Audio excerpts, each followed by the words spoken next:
name is Holly Fairbank, and I'm the Executive Director of the Maxine Green Institute for Aesthetic Education and Social Imagination.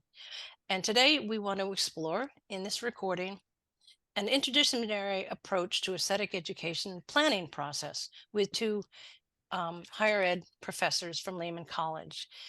Amanda? Hi, I'm Amanda Gulla, and I'm a professor of English education at Lehman College. And Her colleague? Hi, Rabab. Hi, I'm Rabab Abi-Hanna, and I am a professor of mathematics education for graduate students. Thank you. This recording is a demonstration of a planning session between two professors at Lehman in preparation for an aesthetic education class in their respective classrooms. Using a classic painting, Guernica, by Pablo Picasso, made in 1937, we want to use what we call the 7 boxes tool designed at Lincoln Center Institute for use in this planning process. Depending very much on the close observation and discussion around this work of art, developing a line of inquiry that will help to develop activities for their specific classrooms relating to specific aspects of their curriculum. Amanda, can you tell us a little bit about how this project came about? sure, so I was asked to run a series of workshops, professional development workshops for student teaching supervisors who were going out into schools and observing and supervising student teachers across all of the subjects. So English, math, social studies, science, foreign language, and TESOL. And so I went to my familiar repertoire, which is aesthetic education teaching, because that semester I had decided to focus on the skill of questioning, teaching through questioning. So I went to the painting Guernica by Picasso and had the participants look at how Picasso had used the composition and the angularity to create a narrative that told a story about the war. And afterwards, I was talking with my English education colleague, Tiffany DeJanes, and we realized that we were really kind of only talking to the English teachers, and we wanted to give an example of how these kinds of questioning skills could work across all disciplines. So we started talking with our math colleague, Rabab Abi-Hanna, who turned out to also have a wonderful art background. And together we came up with this idea of trying to develop a common language to talk across our common practices of inquiry and teaching through questioning. And through a work of art. And through, yes, using a work of art as the conduit for questioning that would open up to other subjects that we were studying, which really, when you think about math and art, math really kind of lends itself to this, but not being math people, we didn't necessarily know how to approach it in a way that would make sense in a math classroom. And Rabab, can you add to that a little bit about your participation? Yes, so like Amanda had said, I've always had an affinity for art. I was an art major before I decided how much I missed math and wanted to switch to math, and continued my education in mathematics and then later math education. And for me, it was, in a way, it saddened me that in regular classrooms, math and art are separated, and math is never considered as an artistic form of discipline when I see it in that way. And it also, what I loved about the idea that Amanda was talking about, leading a course questioning. And the first thing that came to my mind was inquiry-based. Inquiry-based learning is part of a constructivist way of teaching. And I subscribe to that form of teaching whether you want to call it constructivist, active learning, but as long as the student is engaged and is immersed in in the concept that's being delivered and is actually participating in the thinking. And so for me, it was also a way to have access to art. I think it's one of, I could say, I think it's criminal that we take away art from our students if they don't have access to that. But I think any kind of artwork, music, or in this specific case, it's the painting, it enriches the students' look at their education, but also the look at outlook on what's out there. They may not be aware, they may not be familiar with this, but at least you're bringing it to them, to the classroom. Right. And I think the idea was to kind of, even though it sounded like, oh, how are we going to do this? But the idea is to really look at the concepts and the ideologies that are used in English to teach English classes, and how do we take these same kind of ideas and use them in a math class? And that's how we started. Great. Sounds great. So just to make a, a segue here, that we're also addressing aesthetic education and the practice of aesthetic education based on Maxine Green's philosophy that was developed. This methodology was developed at Lincoln Center Institute over many decades. And some of the tools one of the tools that we use was for teachers to be able to prepare activities prior to the engagement with the actual work of art or the performance or painting. And so to do that, we sort of have to backwards map and have the teachers themselves do an in-depth analysis and an observation of the work of art first. So that's what we're demonstrating here now. And let me share with you our tool that we're going to work with. I'm going to try to interact with your conversation using this tool, focusing on the observations you make with the work of art and what questions arise as you look at it, some of the contextual information that you might bring to the conversation about what you know or find out about this artwork or this artist, or the time frame or the subject matter, and then see what kinds of curricular connections you're making. You may have some in mind ahead of time. Then we jump to the key ideas and develop a possible line of inquiry that helps us to develop activities. And I will go into the line of inquiry a little later when we get to that point. But let's begin by looking at the work of art in question. So my first question to the two of you is, let's look for a moment to this piece called Guernica. And I'm going to ask you to begin by saying, what do you notice? What stands out for you?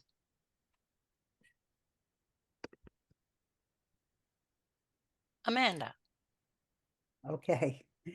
Well, the first thing I notice when looking at this is that there's a series of very large heads of people and animals, and they all appear to be crying out in distress, pain, fear, and they're sort of spread throughout the composition.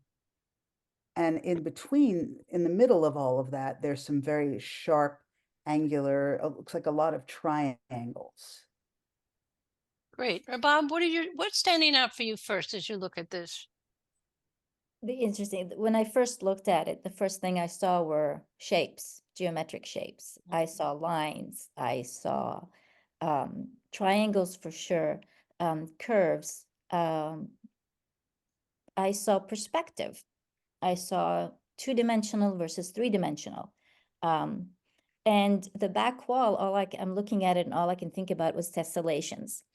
So I saw a lot of art, So including. tell me, excuse me for interrupting, where do you see the tessellation? And let me see if you It's can in the guide me. middle.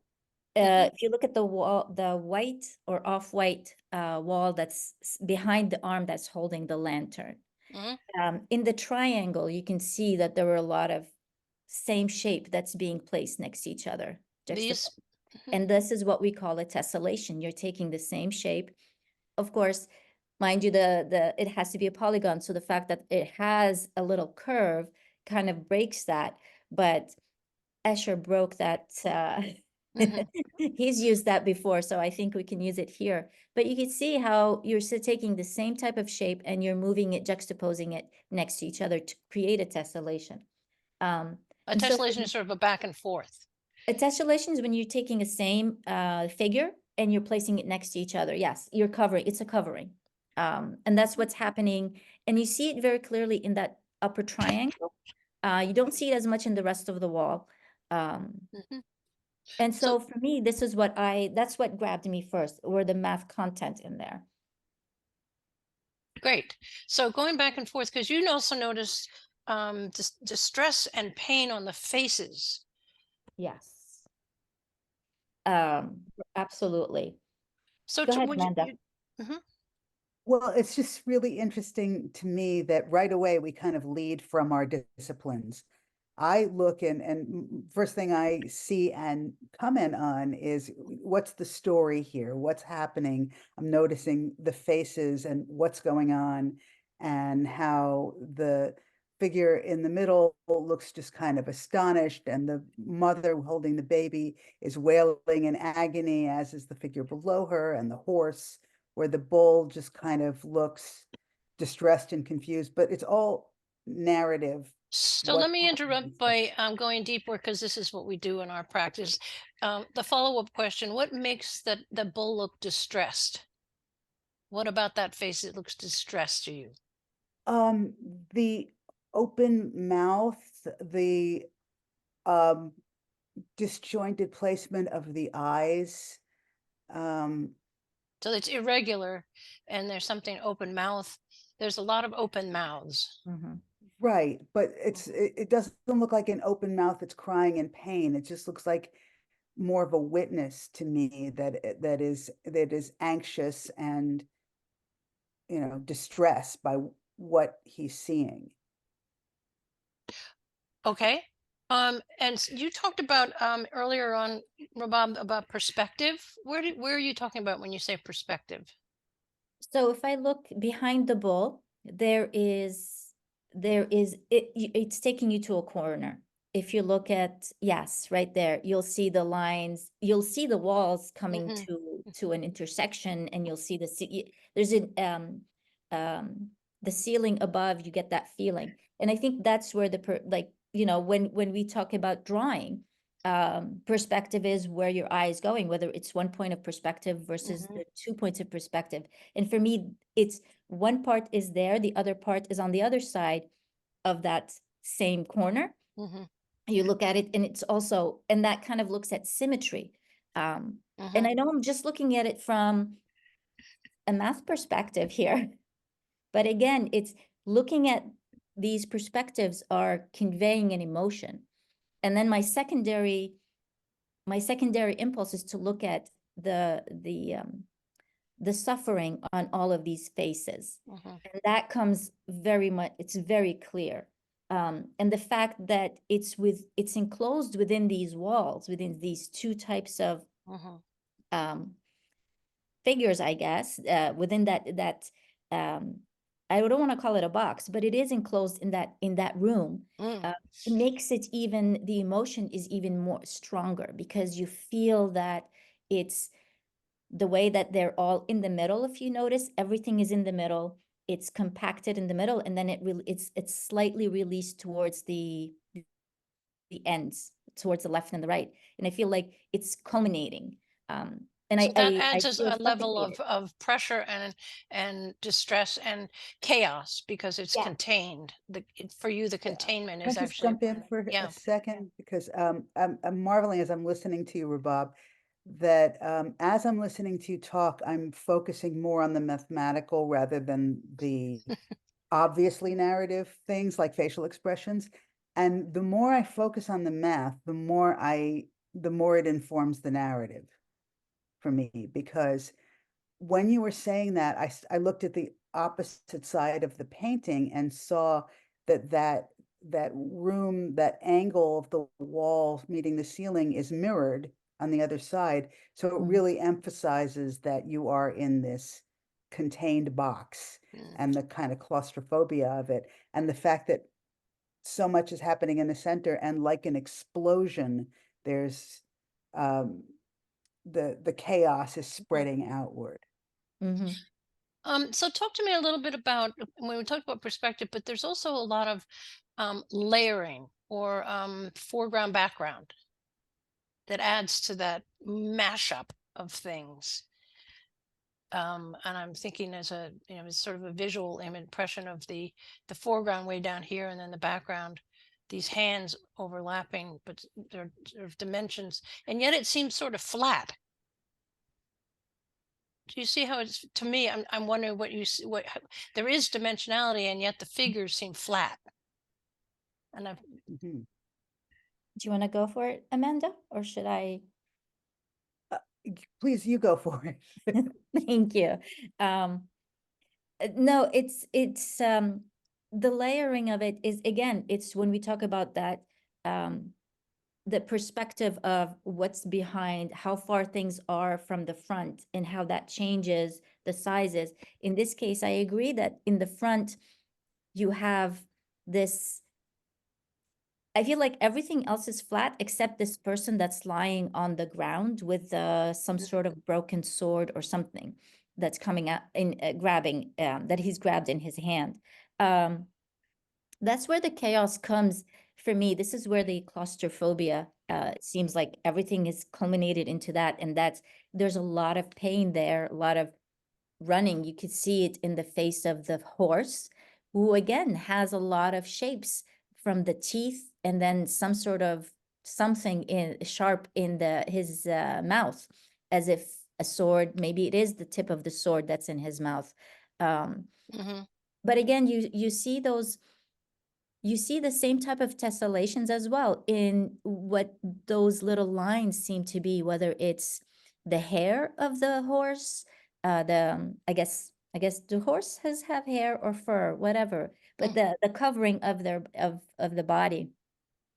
And then again, if you move to the person who's stuck in some sort of a triangle on my right, where you have the person reaching up, screaming, but seems to be kind of almost sucked into this very narrow triangle, and exactly right there.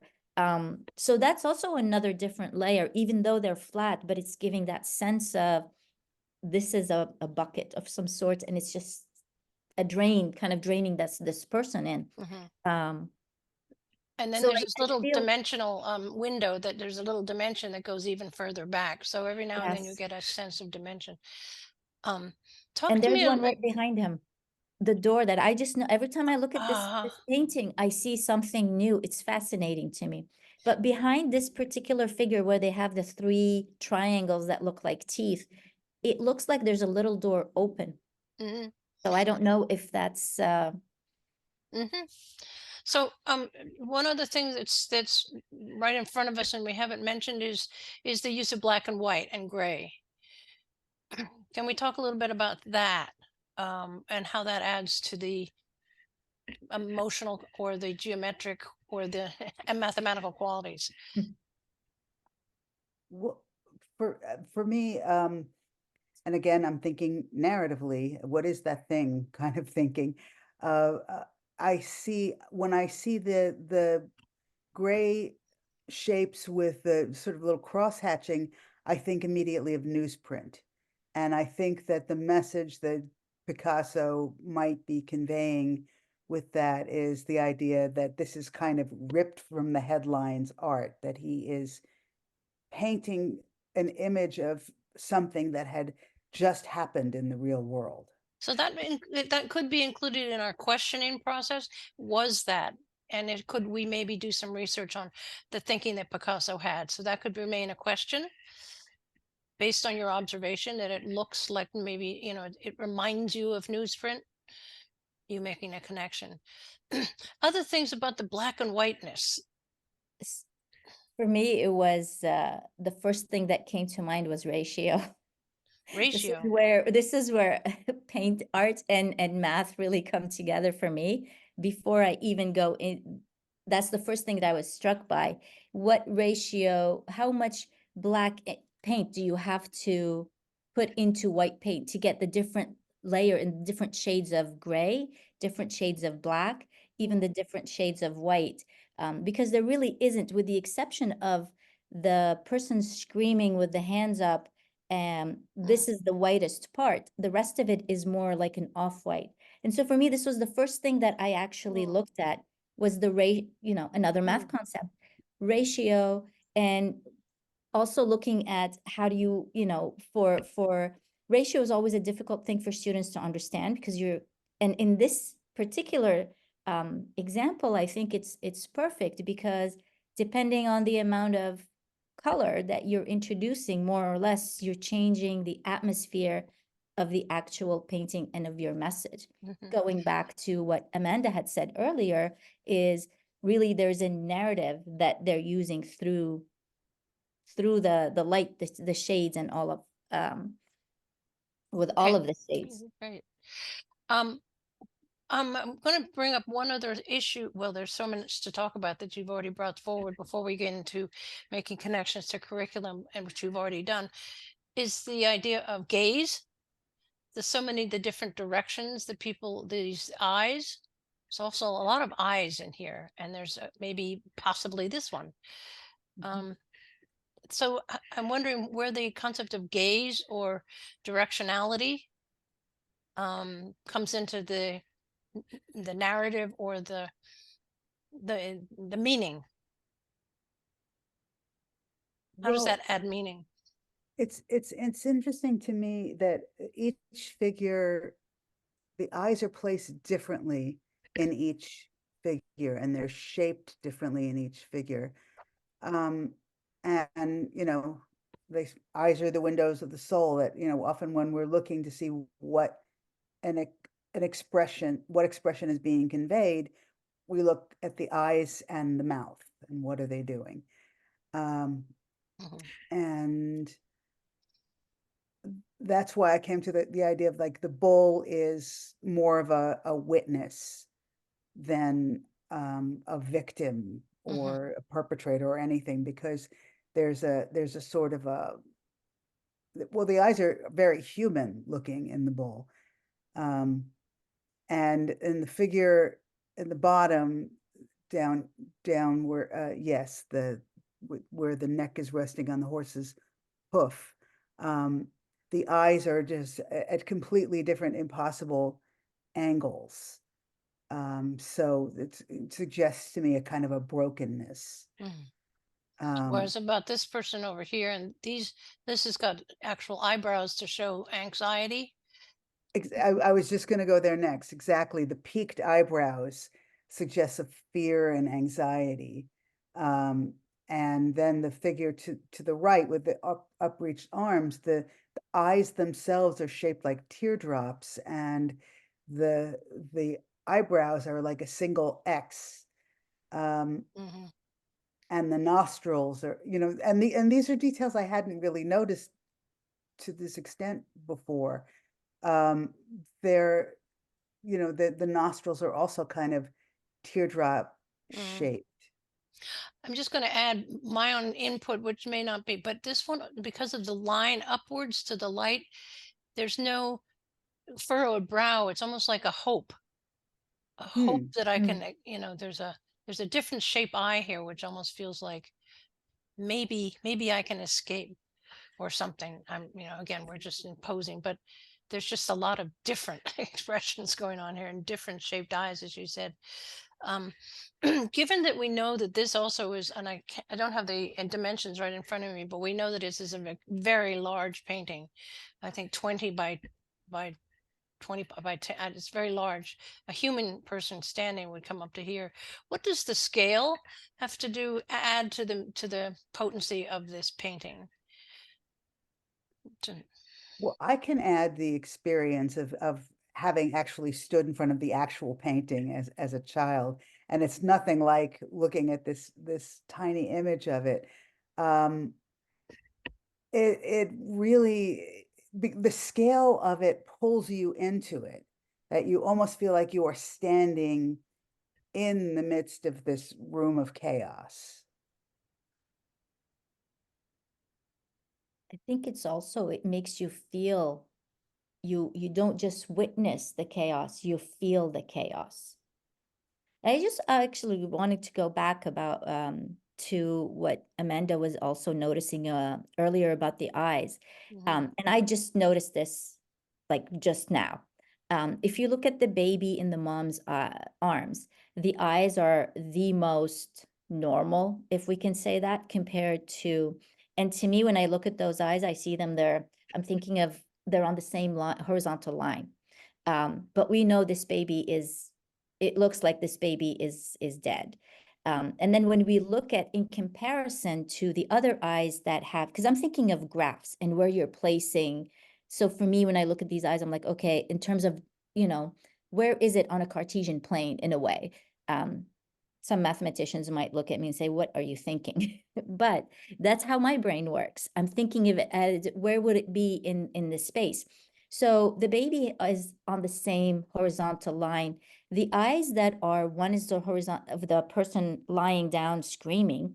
One is almost horizontal, the other is vertical. That to me, it's also giving me 2 points on a plane, and they seem to be there's some sort of unrest there. There seems to be more of a, I guess, of pain, of fear, of that anxiety.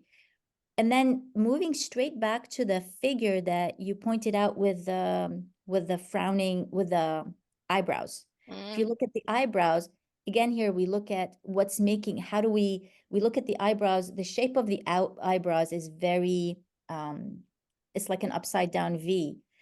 So you're seeing this very sharp point.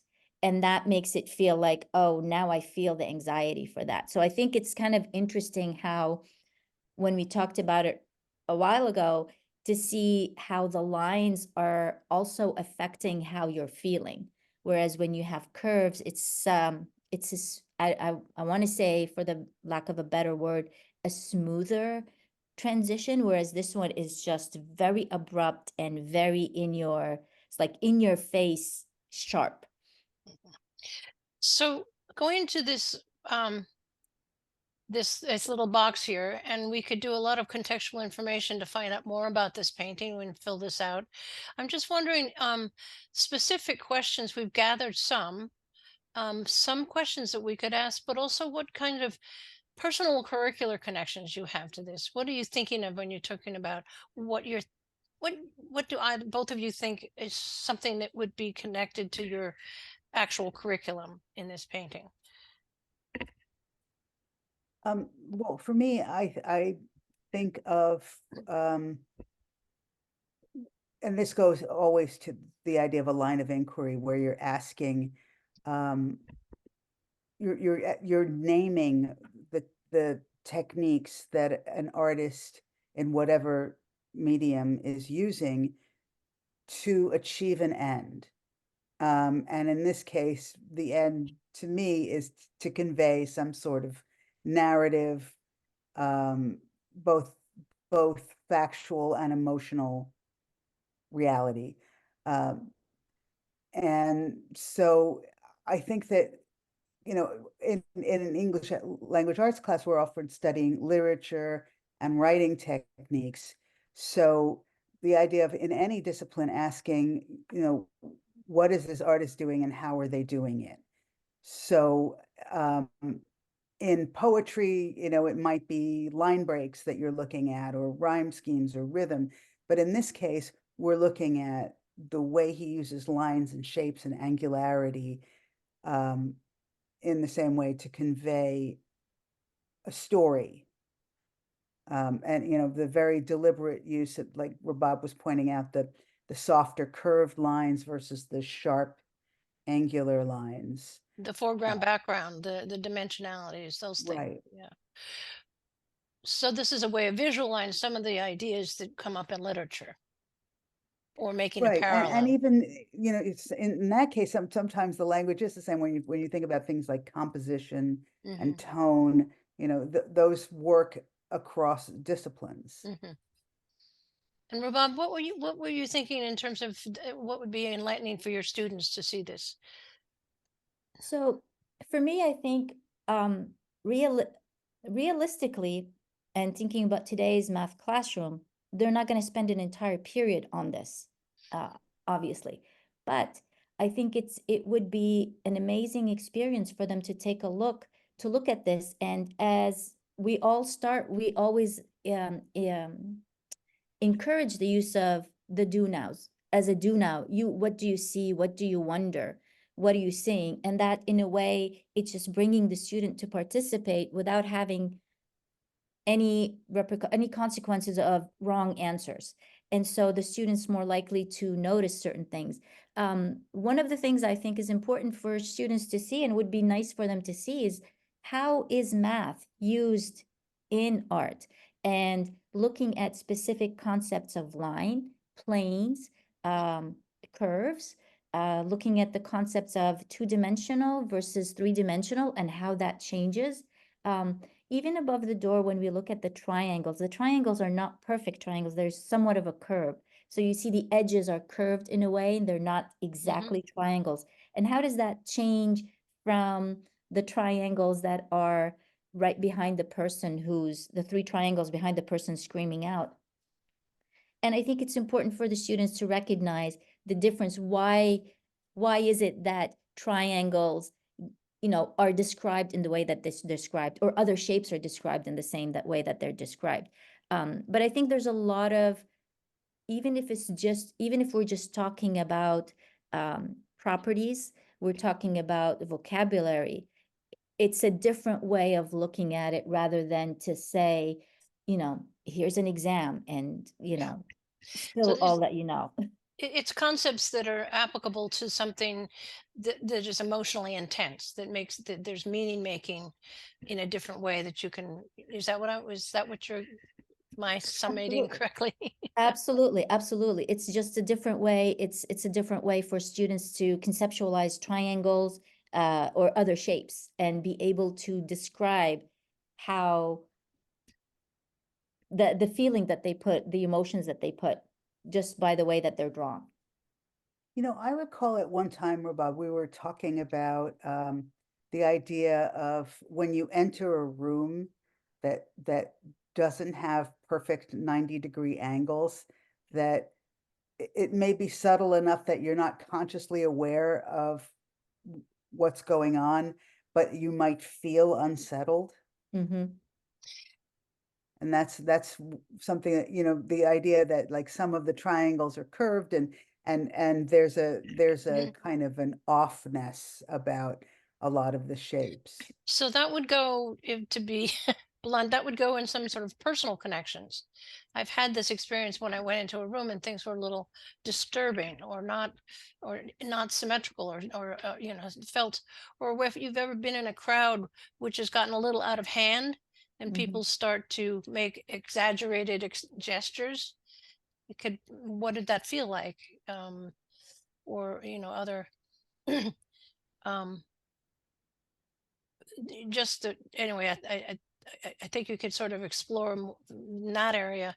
Some of the key ideas coming up from this, could we talk a little bit about that before we jump to the line of inquiry? The key ideas here has to do with the use of black and white shades, shading, black, Mm-hmm. um, also of the shapes, geometric shapes came up quite a bit, and they're talking also about I think the layering and placement added to the meaning, where people were in relationship to one another and to us. Um, um, I mentioned something about exaggerated gestures, but I don't think we talked too much about that. I think we talked a little bit more about, you did. I'm trying to be honest to this conversation. Um, Shapes of the eyes Mm-hmm. to convey meaning, and also to convey asymmetry and disturbance. Um, so shapes and symmetry, asymmetry, um, and Dimensions. We talked about dimension. Right, like this sort of black and white diamond shape in the middle of the horse has a depth to me that looks like this. Mhm. You Like- could go into it. Sort of like a wound. Yeah. Uh-huh. And he does that just simply by ratio of dark to white, black, Mhm. but he creates some style of color. And then we talked a lot about this sense of chaos within a contained space, that it was sort of claustrophobic. And I think, what was the word you were using? The perspective that he put these creatures that he's created into it, so it had this perspective. So with this comes this line of inquiry, and I just want to add to the project that we're doing here for our audience. The line of inquiry will help us to create activity ideas, because we remain true to the work of art by using our observations closely. And the one that you came up with earlier sounds a little bit like this, but maybe you'd like to change it. How does Picasso, in his painting Guernica, use lines, shapes, perspective, dimensionality, placement, and the use of black and white color palette to convey a narrative about the impact of war?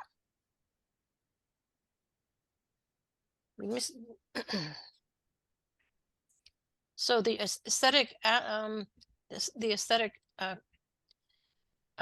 choices he's made is focusing on line and shape, perspective, dimensionality, and placement, and the use of black and white color. But do you want to say ratio, black and white color palette is what you've said, to convey a narrative about the impact of war? Does that sound like?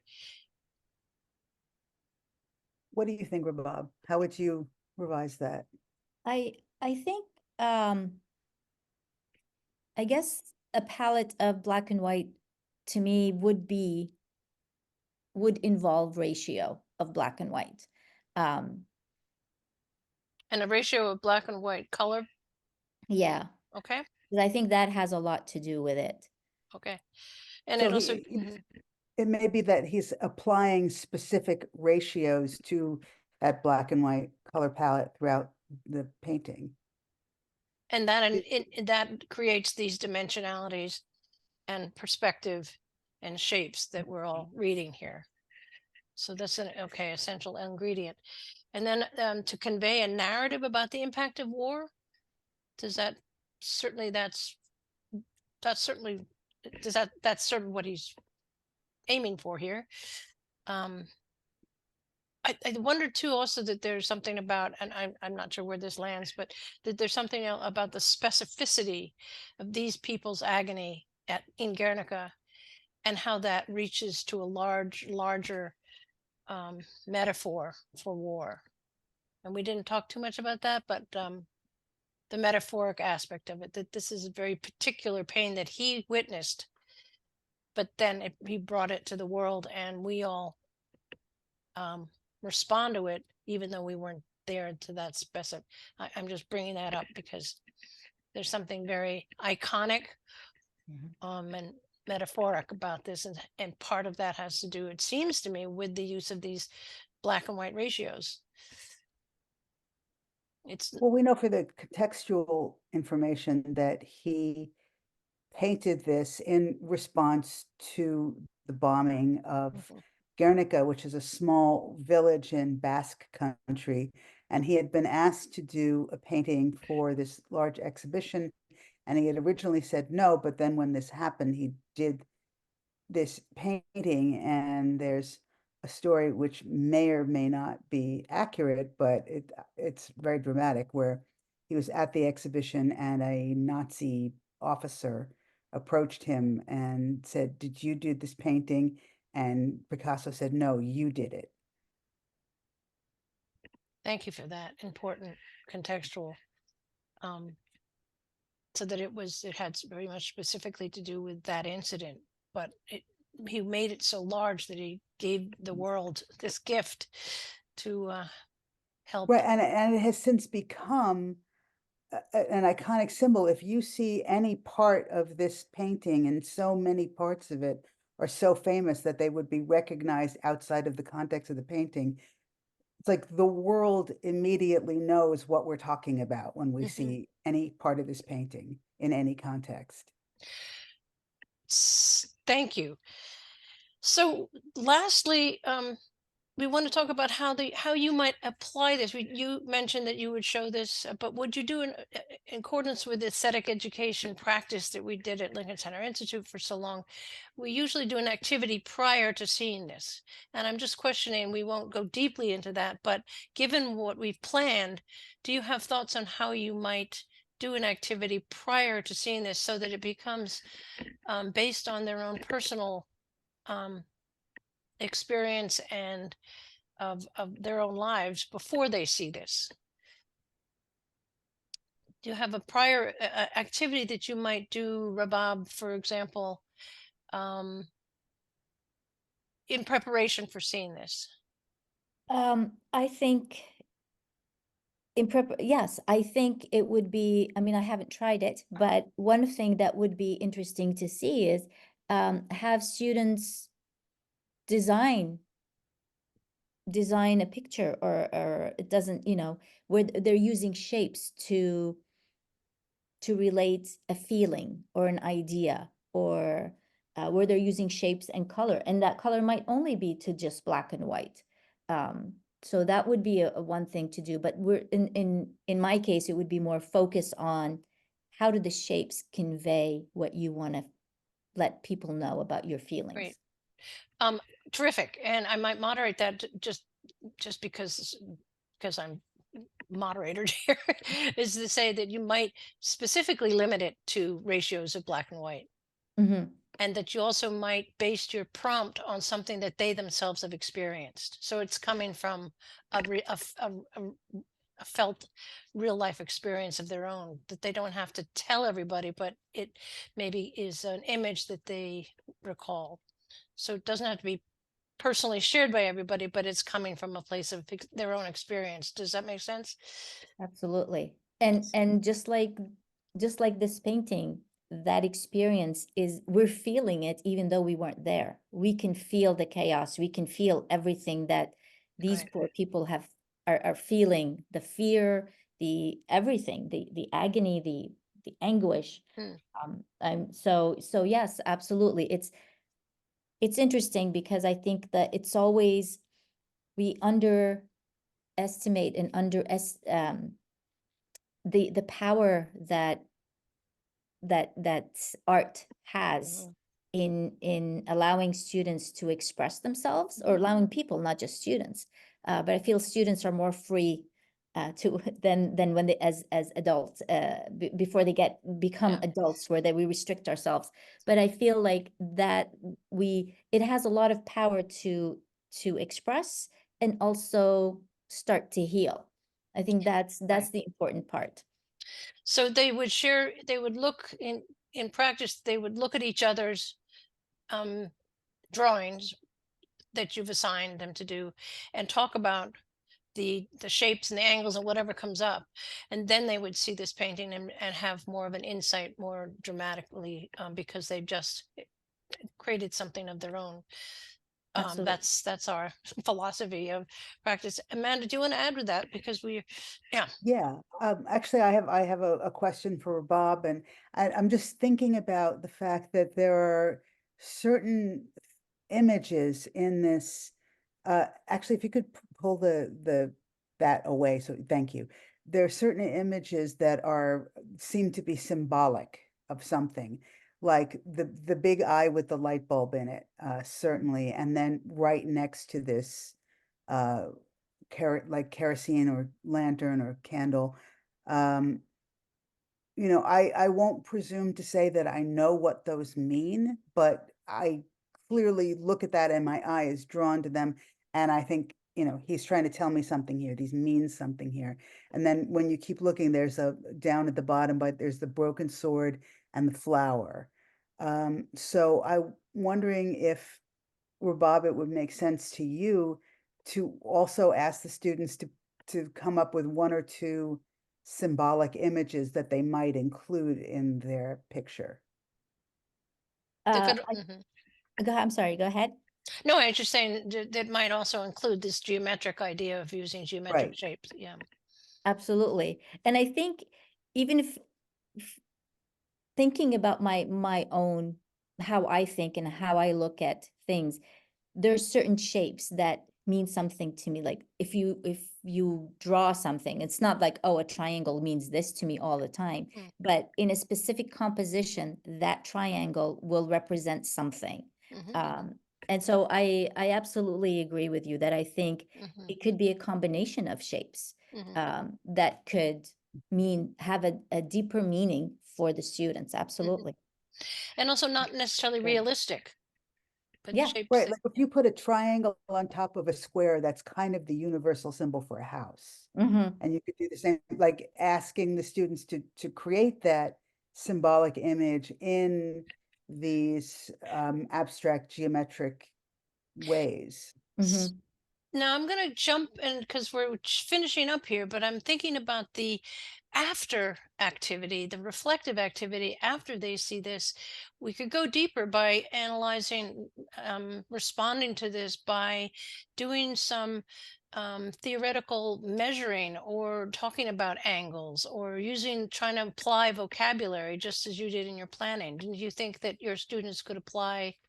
um, Certain kinds of narrative vocabulary or geometric vocabulary or ratio vocabulary. So there's an assessment piece to this, which is now let's see if we can use this painting to apply some of our knowledge. Does that make sense? It's a sort of follow up Absolutely. because you all did that. So they should hopefully be able to, in their process of learning. Well, thank you. So we really have sort of followed the graph here of what we were set out to do, and I think Amanda, do you want to finish up by telling us a little bit about what you and your colleagues did as after this experience of doing this preparation? You actually wrote a paper, and Sure, we did, and we presented at the American Educational Research Association conference, and we published a paper in the journal Learning Landscapes called an aesthetic, I'm sorry, a poetic interdisciplinary inquiry approach to mentoring student teacher preparation. preparation. Thank you. I forgot the name of the article. But what what originally happened was when we were just talking about the painting, Guernica, I just took notes on what everybody was saying and just all the observations, and I combined them into a poem and then shared that poem with the participants the following week. And people were struck by the insights that people had, and by putting them into the form of a poem, somehow that made it kind of insightful about the process that we were all undergoing, the sort of Mhm, like analytical process of how we were using questioning mhm. to make observations about the poem. So that article is now going to be available on the Maxine Green Institute website if you're interested in looking at it, that Rabab and I wrote Mhm. with our colleague Tiffany DeJanes. As we know, reflection is a really big part of this process of aesthetic education and constantly reflecting. And just this very practice today that we did was reflecting on your original planning session. So you've gone deeper and deeper into your experience with this painting and with each other. Yeah, and it's amazing that even in this process, I was still seeing new things in this painting that I've looked at 1,000 times. Well, thank you, Maxine Green, for helping us to formulate Yes. this process. And thank you all very much. It's been a pleasure working with you all.